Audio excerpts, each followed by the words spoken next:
the renal.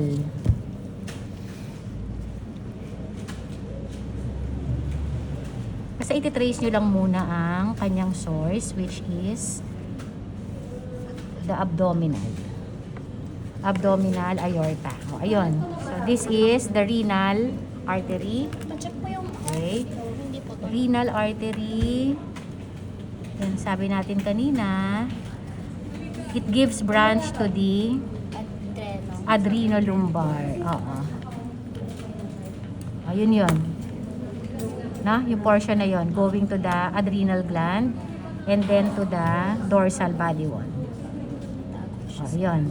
Dorsal body wall. Ito yung renal vein. Adrenolumbar vein. Adrenolumbar artery. Okay? Babae. Yes. So, ito naman yung ovarian. Right ovarian artery. Galing din kay aorta. Next.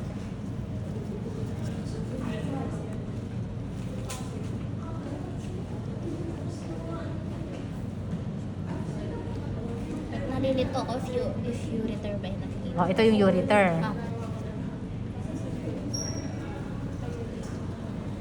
Ureter yung artery. Kaya Kailagay mo. Oh, this is the continuation. Tapos magi-split into two. This is the common, no? Common iliac. Internal tsaka external. Ano sabi natin? Sa common iliac, magbabranch ang external tsaka internal. not yet. Ito, ano to? Ano to? Common iliac yung Iliolumbar. Iliolumbar ano? Vein. Iliolumbar vein to. So ito yung iliolumbar artery. From the common iliac.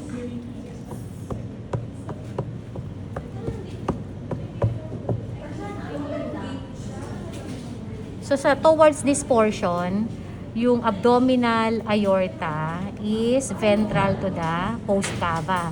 Pero sa taas, dorsal. oo.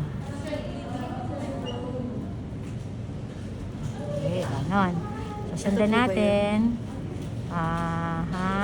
Di ba ito yung no? Iliolumbar. Okay. And then, after the iliolumbar, magdi-divide na ulit si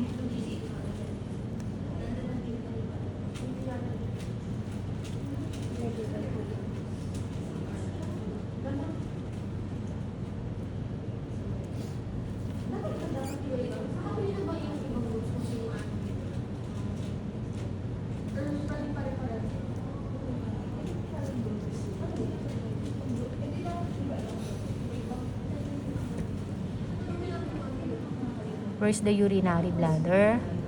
Dami